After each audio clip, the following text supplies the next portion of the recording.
नमस्कार, मैं सिर्फ और आप देख रहे हैं खबर। देखिए, 2025 में बिहार विधानसभा चुनाव होना है और इस चुनाव से पहले मिलन समारोह का कार्यक्रम तमाम बिहार के राजनीतिक पार्टियों में देखा जा रहा है। कई बड़े चेहरे हैं जो इधर से उधर हो रहे हैं। आज बीजेपी में भी 5 ऐसे जाने माने चेहरे थे जो आज बीजेपी का दामन थामते हुए नजर आए। उसी मिलन समारोह में आज बिहार के उप मुख्यमंत्री सम्राट चौधरी ने विपक्ष पर तीखा प्रहार किया है।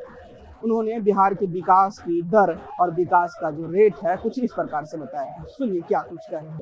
नौजवान साथियों, छोटे छोटे बच्चों, माताएं बहनों, मीडिया के साथियों, ये आज एक ऐतिहासिक दिन है। कई महत्वपूर्ण साथी आज भारतीय जनता पार्टी की सदस्यता ग्रहण कर रहे। नागमणि जी 1977 में पहली बार निर्दलीय विधायक के तौर पर आए। कई बार सदन में रहा, दिल्ली लोकसभा में रहे और ये चारों सदन के सदस्य रह चुके। आदरणीय सुचित्रा जी बिहार सरकार की मंत्री रही है।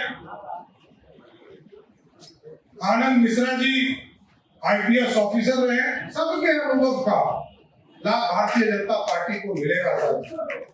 और आशुतोष जी ने लगातार पूरे बिहार का भ्रमण करके क्या समाज का सम्मान लड़ने की बात होता है, उसका प्रतीक भाई आशुतोष है हमारे, ये लड़ने का काम।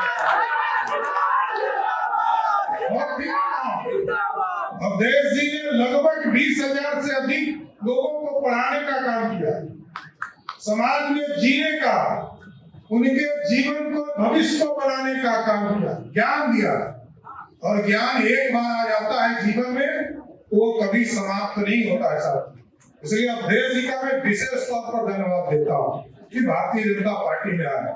और सबसे अधिक क्योंकि हमारे अध्यक्ष जी के नेतृत्व में सभी लोग ज्वाइन कर रहे हैं और साफ साफ सभी लोगों ने कहा भारतीय जनता पार्टी को मजबूत करना है साथियों। और भारतीय जनता पार्टी और NDA जब मजबूत होगा तो देश के यशस्वी प्रधानमंत्री जी ने तय किया है इस देश को विकसित बनाना है। और विकसित तभी होगा जब बिहार विकसित होगा। और आप सोचिए 2005 के पहले के बिहार आप लोगों ने देखा है सब। पटना से गया जाने में 4 घंटा लगता, पटना से मुजफ्फरपुर जाने में 3 घंटा लगता और पटना से बेगूसराय जाने में 3 से 3.5 घंटा लगता था। और पटना से बक्सर जाने में जो बॉर्डर का इलाका है उसको भी जाने में 4 घंटा लगता था। आज मोदी जी और नीतीश जी की डबल इंजन की सरकार है साथियों, बदल गया। आज गया आप चलिए, कोई आम व्यक्ति निकल जाए पटना से 4 घंटे के बदले 1.5 घंटा में पहुंचने का काम मोदी और नीतीश की सरकार कर रही है। पटना से गया 1.5 घंटे में, पटना से मुजफ्फरपुर 1.5 घंटे में, पटना से बेगूसराय 1.5 घंटे में, पटना से बक्सर का बॉर्डर 1.5 घंटे में।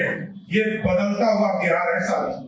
और आज तो मोदी जी और नीतीश जी के नेतृत्व में ऐसा बिहार बदला साथियों कि जहां हम लोग याद है लोगों को पहली बार जब सदन में आया था सर, बिहार का बजट मात्र 6,000 करोड़ रुपया था। और बिहार जब बढ़ रहा था तो पीड़ा भी थी दिल में, क्योंकि इसलिए पीड़ा था कि बिहार का जो 87% रेवेन्यू था वो झारखंड से आता था और 13% रेवेन्यू बिहार से आता था। लेकिन आज बिहार बदला। जिस बिहार में 13% रेवेन्यू था, राजस्थान, जब मैं बजट पेश कर रहा था आदरणीय प्रधानमंत्री जी और आदरणीय राष्ट्रीय अध्यक्ष जी के आशीर्वाद से, मुख्यमंत्री जी के आशीर्वाद से, जब मैं बजट पेश कर रहा था पिछले 2 साल से मैं बिहार का बजट पेश कर रहा हूं साथियों, जब बजट पेश कर रहा था तो जिस झारखंड के पास 87% रेवेन्यू था उसका बजट 1,40,000 करोड़ का था और बिहार का बजट 3,17,000 करोड़ का बजट था।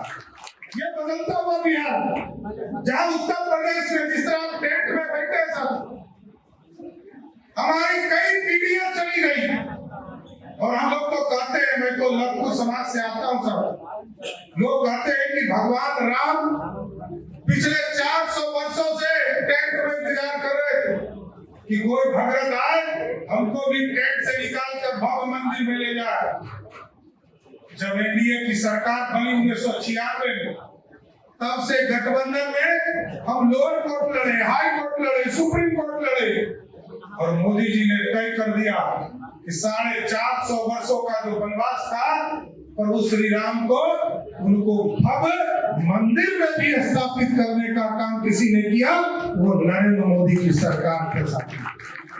और आज भी आदरणीय अमित शाह जी आए और माँ सीता का जन्म स्थान है बिहार साथियों।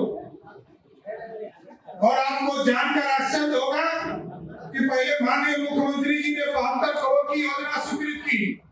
आदरणीय गृह मंत्री जी का विशेष आग्रह हो, आदरणीय प्रधानमंत्री जी ने बात किया और मुख्यमंत्री जी ने सहमति दिया और कहा कि जिस तरह अयोध्या में भव्य राम भगवान का मंदिर बना है, उसी तरह माँ सीता का भी 1000 करोड़ का भव्य सीता मंदिर बनाने का काम किया। इसलिए साथियों, मैं सबका स्वागत करते हुए आप लोगों से जरूर आग्रह करूंगा कि अगले 100 दिनों के अंदर बिहार के अंदर चुनाव होगा। बिहार के गरीबों की चिंता की गई। जब 1,70,00,000 महिलाओं के बीच में नीतीश कुमार जी के नेतृत्व में भेजा गया, टीम की महिलाओं से बात कीजिए, तो महिलाओं ने आग्रह किया कि 400 रुपया पेंशन हमको मिलता, इसको बढ़ाया जाए। आज नीतीश कुमार जी ने जो वृद्धजन है, जिनका भी 60 वर्ष हो गया, विधवा बने हैं, हमारे जो दिव्यांग जन है, सबका 400 से बढ़ाकर 1100 रुपया पेंशन करने का काम किया साहब।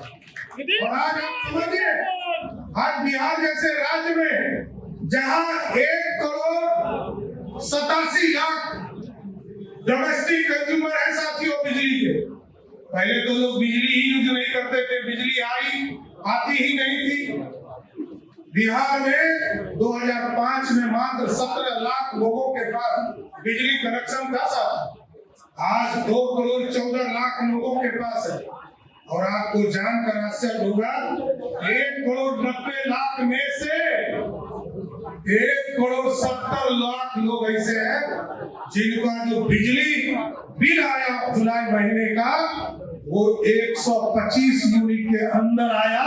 इसका मतलब 90% जो बिजली धारक है, वो सबको मुफ्त बिजली देने का काम नीतीश की सरकार ने किया था।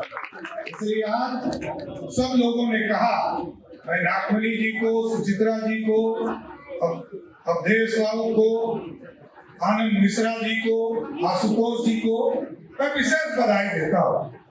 और सब लोगों ने स्पष्ट तौर पर कहा कि हम भारतीय जनता पार्टी को मजबूत करने आए और मजबूत करके भारतीय जनता पार्टी को मुख्य धारा में खड़ा करने का काम करेंगे। इसलिए मैं सबको बधाई देता हूं, धन्यवाद देता हूं।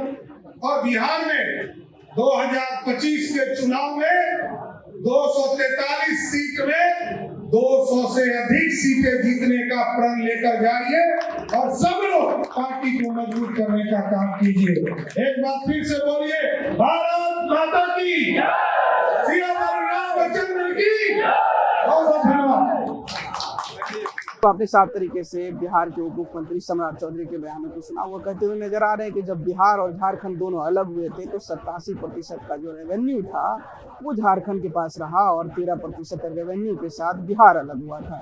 लेकिन वही बजट की अगर बात करें वर्तमान बजट की, तो अभी झारखंड का जो बजट है 1,40,000 करोड़ का बजट है, लेकिन वही 13% रेवेन्यू जिस समय था और अब का बजट जो है वो 3,17,000 करोड़ से भी ऊपर हो चुका है। तो बिहार की विकास किस तरीके से बजट में बढ़ रहा है, वहीं उन्होंने कहा कि जो सड़क थी पहले, जो जर्जर स्थिति थी, अब जो विकास हुई है सड़क को लेकर, तो जो दूरियां 4 घंटे में तय की जाती थी, अब वो सिर्फ दूरियां 1.5 से 2 घंटे में की जाती है। तो विकास की चर्चा वो इस तरीके से करते हुए नजर आए। आपकी क्या प्रतिक्रिया है इस वीडियो को लेकर, हमें कमेंट में जरूर बताइएगा। और ऐसे ही तमाम खबरों से जुड़े रहने के लिए देखते रहें आर्यन खबर। नमस्कार।